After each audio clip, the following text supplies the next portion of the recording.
Có bao giờ bạn tự hỏi, rốt cuộc, đời người sống vì điều gì? Giữa những toan tính, bộn bề, giữa những ngày tháng cứ trôi qua mà ta không kịp dừng lại để nghĩ, ta đang mải mê chạy theo điều gì? Tiền bạc, danh vọng hay những thứ phù du bên ngoài có thật sự làm ta hạnh phúc? Mỗi bước chân ta đi liệu có dẫn đến an nhiên hay chỉ là một vòng luẩn quẩn không lối thoát? Cuộc đời vốn ngắn ngủi, nhưng chẳng phải ai cũng biết cách sống sao cho ý nghĩa. Hãy cùng tôi đi qua những câu chuyện đời thường, những bài học giản đơn mà sâu sắc để tìm ra câu trả lời rằng rốt cuộc ta sống vì điều gì.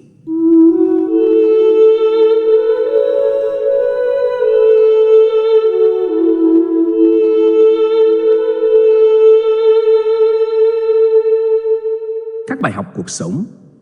Cuộc sống là một hành trình dài đầy những trải nghiệm, thử thách và bài học quý giá.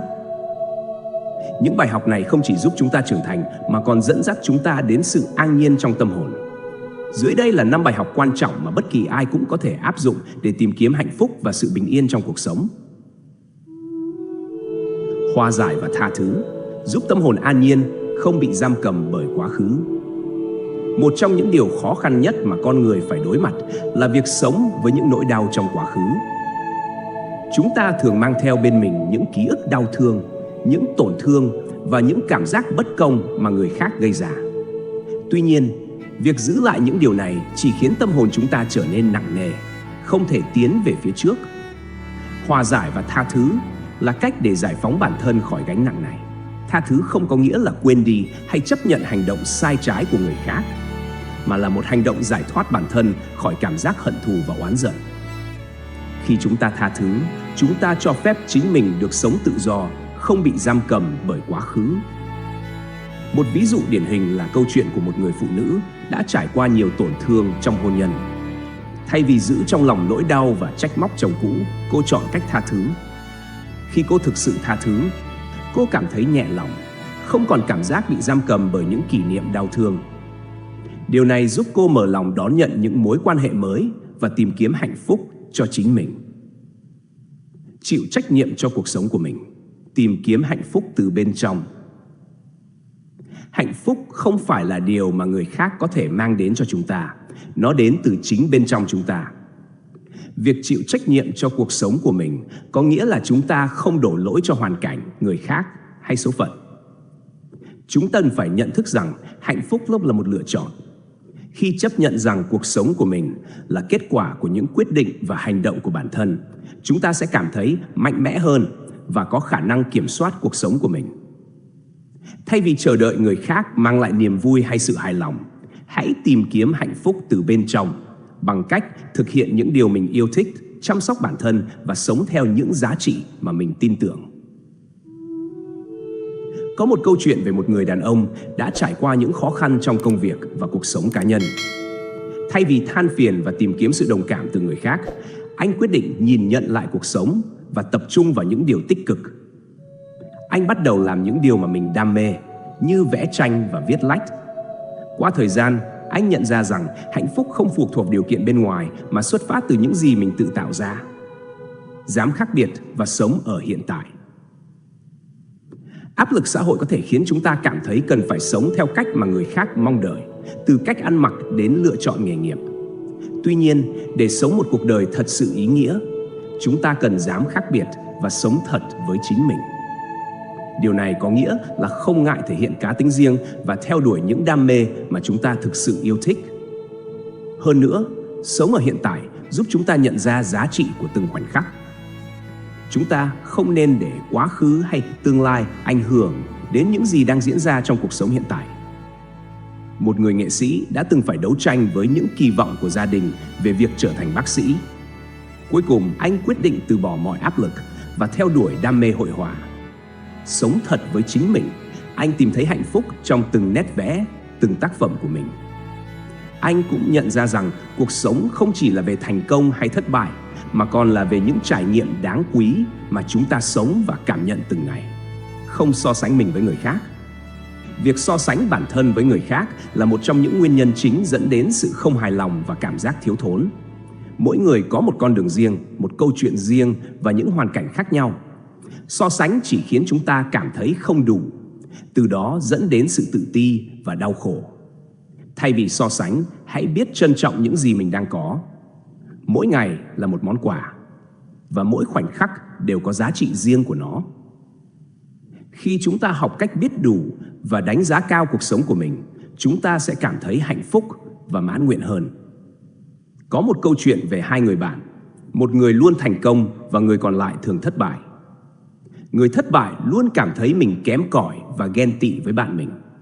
Tuy nhiên, khi nhìn lại những điều tích cực trong cuộc sống của mình, anh nhận ra rằng mình có một gia đình yêu thương, những người bạn trung thành và sức khỏe tốt. Chính sự nhận thức này đã giúp anh thay đổi góc nhìn, biết trân trọng những gì mình có và tìm thấy niềm vui trong cuộc sống. Trân trọng những mối quan hệ bền vững. Cuộc sống không chỉ là về thành công cá nhân, mà còn về những mối quan hệ mà chúng ta xây dựng.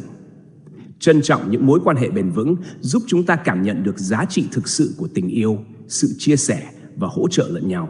Những mối quan hệ chân thành mang đến cho chúng ta niềm vui và sự an ủi trong những lúc khó khăn. Trong thế giới hiện đại, khi mà công nghệ đang làm cho con người ngày càng xa cách, việc duy trì và nuôi dưỡng những mối quan hệ bền vững trở nên quan trọng hơn bao giờ hết. Những người bạn thân, gia đình hay người yêu chính là những điểm tựa vững chắc trong cuộc đời mỗi người. Có một câu chuyện về một người phụ nữ sống một mình trong thành phố lớn. Ban đầu, cô cảm thấy cô đơn và trống trải. Nhưng sau khi tham gia các hoạt động cộng đồng và kết nối với những người xung quanh, cô nhận ra giá trị của tình bạn và sự hỗ trợ từ người khác. Những mối quan hệ chân thành này không chỉ làm cho cuộc sống của cô trở nên phong phú, mà còn giúp cô cảm thấy được yêu thương và không còn cô đơn. Kết luận: cuộc sống là một hành trình đầy những bài học quý giá. Những bài học về hòa giải và tha thứ, chịu trách nhiệm cho cuộc sống, dám khác biệt, không so sánh bản thân và trân trọng những mối quan hệ bền vững không chỉ giúp chúng ta trở thành phiên bản tốt nhất của chính mình, mà còn tạo ra một cuộc sống ý nghĩa hơn. Hãy nhớ rằng, hạnh phúc và an nhiên không phải là đích đến mà là hành trình. Mỗi bài học mà cuộc sống mang đến là một phần của hành trình đó. Chúng ta hãy mở lòng đón nhận và thực hành những bài học này để sống một cuộc đời trọn vẹn hơn. Sự lệ thuộc vào vật chất và nô lệ cho cái tôi là một trong những vấn đề lớn nhất mà con người hiện đại đang đối mặt. Đằng sau lớp vỏ bọc của sự phát triển về kinh tế, sự dư dả về của cải và những tiện nghi vật chất, có một thực tế đáng buồn là nhiều người đang bị trói buộc bởi chính những điều đó. Chúng ta đang sống trong một xã hội không ngừng chạy theo các tiêu chuẩn vật chất, nhưng thực chất lại bị lệ thuộc và trở thành nô lệ cho cái tôi và những ham muốn vô tận. 1. Hiện tượng lệ thuộc vào vật chất. Trong xã hội hiện nay, giá trị của một người thường được đo bằng những gì họ sở hữu: căn nhà lớn, chiếc xe sang hay thậm chí là những món đồ hiệu đắt tiền. Điều này dẫn đến một cuộc đua vô hình, nơi mà nhiều người cố gắng tích lũy và sở hữu nhiều hơn chỉ để khẳng định giá trị của mình. Họ nghĩ rằng có được những thứ đó sẽ đem lại sự thỏa mãn và hạnh phúc. Nhưng trên thực tế, khi đã sở hữu đủ, cảm giác đó chỉ là ngắn ngủi. Lệ thuộc vào vật chất không chỉ dừng lại ở nhu cầu cơ bản, mà còn mở rộng đến những thứ xa xỉ. Chúng ta thấy mình thường xuyên bị cuốn vào vòng xoáy của những mong muốn không giới hạn, và cảm giác chưa đủ luôn luôn tồn tại, thúc đẩy con người tìm kiếm thêm, tích lũy nhiều hơn. Tuy nhiên, khi con người quá lệ thuộc vào vật chất, họ dần mất đi tự do trong tâm hồn. Họ để cho những tài sản sở hữu quyết định mọi hành động, suy nghĩ của mình, và quên mất rằng hạnh phúc thật sự không nằm ở những gì bên ngoài. 2. Sự trói buộc với cái tôi. Bên cạnh vật chất, cái tôi của con người cũng trở thành một nhà tù vô hình. Cái tôi thường xuyên thôi thúc chúng ta hành động để bảo vệ, để khẳng định bản thân trước người khác. Khi một người quá chú trọng vào bản thân mình, họ dễ dàng rơi vào sự ích kỷ, luôn so sánh mình với người khác và mong muốn mọi thứ phải xoay quanh mình. Họ cảm thấy vui khi được khen ngợi, nhưng lại dễ dàng tổn thương khi bị chê trách hay không được công nhận. Cái tôi thường dẫn đến một cuộc sống mệt mỏi khi người ta cứ mãi bận rộn bảo vệ nó khỏi những đe dọa bên ngoài. Sự ganh đua, đố kỵ và lòng kiêu ngạo là kết quả của việc quá xem trọng cái tôi. Con người dần trở nên lạnh lùng, không còn nhạy cảm với những nỗi đau, khó khăn của người khác. Điều này làm cho cuộc sống của họ ngày càng đơn độc, bởi vì trong thế giới mà mọi thứ đều xoay quanh cái tôi, không có chỗ cho lòng trắc ẩn và sự sẻ chia. 3. Hệ quả của sự lệ thuộc. Sự lệ thuộc vào vật chất và cái tôi không chỉ làm mất đi sự tự do nội tâm mà còn tạo ra những hệ quả tiêu cực cho tâm lý và xã hội. Những người quá lệ thuộc vào vật chất thường cảm thấy trống rỗng, mất phương hướng và khó tìm được ý nghĩa thật sự trong cuộc sống. Họ có thể sở hữu nhiều thứ nhưng lại không cảm thấy bình yên. Sự ganh đua, ganh ghét và không hài lòng với bản thân dẫn đến stress, lo lắng và thậm chí là trầm cảm. Đời sống tinh thần của họ dần bị bào mòn khi họ không ngừng tìm kiếm những gì bên ngoài để lấp đầy sự trống rỗng bên trong. Những mối quan hệ gia đình, bạn bè cũng trở nên lạnh nhạt bởi vì sự lệ thuộc vào cái tôi thường khiến họ chỉ biết nghĩ đến bản thân và không còn đủ quan tâm để chia sẻ, lắng nghe người khác. 4. Làm sao để vượt qua sự lệ thuộc vào vật chất và cái tôi? Để thoát khỏi sự lệ thuộc vào vật chất và cái tôi, trước hết cần sự nhận thức và thay đổi từ bên trong. Hiểu rằng vật chất chỉ là những phương tiện để phục vụ cuộc sống, không phải là mục đích cuối cùng, là một bước quan trọng. Hạnh phúc thật sự đến từ những trải nghiệm và cảm xúc sâu sắc, chứ không phải từ việc sở hữu. Khi hiểu được điều này, con người sẽ giảm bớt sự đua đòi, ganh đua về vật chất và tập trung vào những giá trị tinh thần như tình cảm gia đình, sự sẻ chia và lòng biết ơn. Đối với cái tôi, cần có sự kiên nhẫn và lòng bao dung để dần dần buông bỏ sự cố chấp, đố kỵ và lòng kiêu ngạo. Hãy học cách nhìn nhận mọi việc một cách khách quan, không để cái tôi chi phối mọi hành động và suy nghĩ. Thay vì chỉ tập trung vào bản thân, hãy tìm cách hiểu và đồng cảm với người khác. Khi biết mở rộng lòng, con người sẽ cảm thấy nhẹ nhàng và hạnh phúc hơn. 5. Sống vì những giá trị đích thực. Cuộc sống ngắn ngủi và những giá trị đích thực của cuộc sống không nằm ở những thứ hào nhoáng bên ngoài, mà ở sự bình an trong tâm hồn và những khoảnh khắc ý nghĩa bên người thân. Hạnh phúc thật sự không phụ thuộc vào số lượng tài sản hay mức độ nổi tiếng, mà là khả năng sống an nhiên, không bị ràng buộc bởi những tham muốn. Khi con người sống với tâm hồn rộng mở, với lòng biết ơn và sự chia sẻ, họ sẽ nhận ra rằng cuộc sống thật sự có ý nghĩa. Sự lệ thuộc vào vật chất và cái tôi là những điều cần phải nhận thức và vượt qua. Khi con người biết từ bỏ những ham muốn không cần thiết, không còn bị chi phối bởi cái tôi ích kỷ, họ sẽ đạt được sự tự do trong tâm hồn, một cuộc sống hạnh phúc, an nhiên. Đó mới là hạnh phúc chân thật mà con người thực sự tìm kiếm. Triết lý phản bổn quy chân và giá trị của buông bỏ. Trong thế giới hiện đại, khi mà những giá trị vật chất có vẻ như đang thống trị tâm trí và cuộc sống của chúng ta, triết lý phản bổn quy chân nổi lên như một ánh sáng dẫn đường, giúp con người tìm thấy bản thân trong sự hỗn loạn. Ý nghĩa của phản bổn quy chân không chỉ đơn thuần là trở về với nguồn cội, mà còn là một hành trình tìm kiếm sự an lạc nội tâm thông qua việc buông bỏ những ràng buộc bên ngoài. Triết lý này không chỉ đề cao giá trị tinh thần mà còn chỉ ra rằng hạnh phúc thật sự đến từ việc sống đơn giản, từ bỏ lòng tham và đạt đến tự do tâm hồn. Một giải thích ý nghĩa của phản bổn quy chân. Phản bổn quy chân có thể được hiểu là quay về với gốc rễ, tìm lại bản chất thật sự của bản thân. Trong truyền thống triết học phương Đông, khái niệm này thường được nhấn mạnh trong các giáo lý Phật giáo và Đạo giáo. Phản bổn ám chỉ việc trở về với nguồn gốc, với bản thể nguyên thủy, trong khi quy chân chỉ việc tìm kiếm và phát hiện giá trị đích thực trong cuộc sống. Hành trình này không chỉ đơn giản là việc tìm kiếm một nơi chốn, mà là một quá trình sâu sắc của sự nhận thức về bản thân. Nó yêu cầu mỗi người phải thấu hiểu và khám phá chính mình, loại bỏ những điều không cần thiết và từ bỏ những thứ mà xã hội thường coi là thành công và hạnh phúc. Điều này đồng nghĩa với việc không còn bị cuốn vào các giá trị vật chất hay danh vọng, mà tìm về những giá trị tinh thần, nội tâm, những điều mà sâu thẳm trong mỗi con người đều khao khát.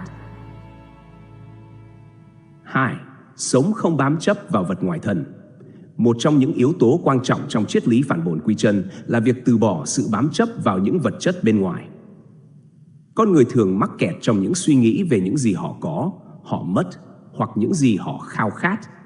Sự bám chấp này không chỉ gây ra đau khổ mà còn làm cho chúng ta xa rời bản thân mình. Khi sống không bám chấp vào vật ngoài thân, con người sẽ tìm thấy sự bình yên trong tâm hồn. Điều này không có nghĩa là từ bỏ hoàn toàn mọi thứ, mà là một sự nhận thức rằng hạnh phúc và giá trị của cuộc sống không nằm ở việc sở hữu hay đạt được, mà ở việc trải nghiệm cuộc sống với một tâm hồn thanh tịnh. Câu chuyện về một vị thiền sư nổi tiếng có thể làm nổi bật cho điều này. Một lần, khi được hỏi về bí quyết của sự bình an, ông chỉ đơn giản trả lời: ta chỉ có những gì ta cần, không cần gì thêm. Đó là một quan điểm sống giản dị nhưng đầy sâu sắc. 3. Hướng về giá trị tinh thần. Hướng về giá trị tinh thần chính là khía cạnh then chốt trong triết lý phản bổn quy chân. Khi con người bắt đầu hiểu rằng giá trị thực sự không nằm ở của cải hay quyền lực, mà ở sự kết nối với bản thân và với những người xung quanh, họ sẽ dần dần chuyển hướng tâm trí về những điều tốt đẹp hơn. Những giá trị tinh thần như lòng từ bi, sự thông cảm và sự yêu thương trở thành những giá trị cốt lõi mà chúng ta nên theo đuổi. Trong triết lý cổ nhân có nhiều câu châm ngôn về việc sống đơn giản và buông bỏ lòng tham. Một câu nói nổi tiếng của Khổng Tử rằng: người trí biết đủ, người ngu không bao giờ thỏa mãn. Điều này nhấn mạnh tầm quan trọng của sự biết đủ trong cuộc sống. Khi ta hiểu rằng những điều ta có đủ để sống hạnh phúc, ta sẽ không còn cảm thấy thiếu thốn và sẽ dễ dàng buông bỏ những điều không cần thiết. 4. Sống một cách tự nhiên. Sống một cách tự nhiên là một phần thiết yếu của triết lý phản bổn quy chân. Đó là việc sống theo những gì tự nhiên vốn có, không cần phải giả tạo hay cố gắng làm vừa lòng người khác. Khi ta sống tự nhiên, ta sẽ không còn phải lo lắng về những đánh giá hay sự chấp thuận từ bên ngoài, mà chỉ cần sống theo cách mà ta cảm thấy đúng đắn nhất. Câu chuyện về một người nông dân có thể minh họa rõ nét cho điều này. Ông sống một cuộc sống giản dị, chăm sóc vườn rau của mình và luôn biết ơn về những gì mình có. Khi có người hỏi ông tại sao không tham gia vào những công việc lớn lao hơn để kiếm tiền nhiều hơn, ông chỉ mỉm cười và nói: tôi chỉ cần đủ để sống và hạnh phúc, những gì khác chỉ là gánh nặng. Qua đó, chúng ta nhận ra rằng sống tự nhiên chính là chấp nhận cuộc sống với những gì mà nó mang lại và tìm thấy niềm vui trong từng khoảnh khắc. 5. Đạt đến tự do tâm hồn. Tự do tâm hồn là mục tiêu cao nhất mà mỗi người đều khao khát. Khi buông bỏ những ràng buộc vật chất, lòng tham và những mong cầu không cần thiết, chúng ta sẽ tìm thấy sự tự do bên trong. Điều này không chỉ là sự giải phóng khỏi những áp lực bên ngoài, mà còn là khả năng sống với chính mình một cách chân thật nhất. Một triết lý nổi tiếng của Lão Tử có thể giúp chúng ta hiểu rõ hơn về tự do tâm hồn, trở về với sự đơn giản, trở về với sự bình yên. Khi con người sống đơn giản, họ sẽ dễ dàng nhận ra rằng hạnh phúc không phải là một điểm đến mà là một hành trình. Chính hành trình này sẽ dẫn dắt họ tới những giá trị chân thật của cuộc sống. 6. Các trích dẫn từ cổ nhân về sống đơn giản. Trong truyền thống triết học cổ điển, có rất nhiều câu nói thể hiện quan điểm sống đơn giản và buông bỏ lòng tham. Một câu nói nổi tiếng của đạo gia: ai biết đủ, người đó sẽ không bao giờ khổ. Câu này thể hiện sự quan trọng của việc biết đủ trong cuộc sống. Một tâm hồn không bị ràng buộc sẽ có khả năng yêu thương, sẻ chia và hòa hợp với thế giới xung quanh. Ngoài ra, câu nói của Phật Thích Ca cũng nhấn mạnh đến việc từ bỏ tham ái. Tâm là chủ, tâm là thầy, tâm là người hướng dẫn. Điều này cho thấy rằng mọi khổ đau hay hạnh phúc đều xuất phát từ tâm trí của chúng ta. Khi tâm trí được thanh lọc, không còn bám víu vào những thứ bên ngoài, chúng ta sẽ sống an lạc và tự do hơn. 7. Kết luận. Triết lý phản bổn quy chân cùng với giá trị của buông bỏ là những bài học quý giá mà chúng ta cần thấu hiểu trong cuộc sống hiện đại. Khi mà thế giới xung quanh không ngừng thay đổi và phát triển, việc trở về với bản chất chân thật của bản thân, từ bỏ những tham vọng vật chất và sống đơn giản hơn là con đường dẫn đến sự bình yên và tự do tâm hồn. Việc thực hành triết lý này không phải là điều dễ dàng, nhưng đó là một hành trình đáng giá. Chúng ta cần kiên nhẫn và nỗ lực để nhìn nhận lại bản thân, để có thể sống một cuộc đời thực sự có ý nghĩa. Khi buông bỏ những điều không cần thiết, chúng ta sẽ tìm thấy giá trị chân thật trong cuộc sống, từ đó xây dựng được một tâm hồn tự do, an nhiên và tràn đầy hạnh phúc. Đúc kết bài học: cuộc sống không thể đo lường bằng số tài sản hay danh vọng. Cuộc sống hiện đại thường gắn liền với những tiêu chuẩn đo lường thành công mà xã hội đặt ra, như tài sản, danh vọng và quyền lực. Chúng ta dễ dàng bị cuốn vào những cuộc đua không hồi kết để đạt được những thứ mà chúng ta tin rằng sẽ mang lại hạnh phúc và tự do. Tuy nhiên, liệu chúng ta có thực sự hạnh phúc khi sở hữu những thứ này? Hay chỉ đơn thuần là sự giả tạo mà chúng ta xây dựng để che đậy những khoảng trống trong tâm hồn mình? Hạnh phúc thực sự không phải là kết quả của việc sở hữu vật chất, mà là một trạng thái tâm trí. Nó đến từ sự tự do bên trong, khả năng buông bỏ những điều không cần thiết và tìm kiếm sự hài lòng từ chính bản thân. Điều này không có nghĩa là chúng ta phải từ bỏ mọi thứ mà chúng ta yêu thích, mà là chúng ta cần học cách sống giản dị hơn, yêu thương nhiều hơn và trân trọng từng khoảnh khắc của cuộc sống. Tự do và hạnh phúc thực sự. Tự do không chỉ đơn thuần là không bị ràng buộc bởi các quy tắc hay định kiến của xã hội, mà còn là sự giải phóng bản thân khỏi những nỗi lo âu, sợ hãi và bám chấp.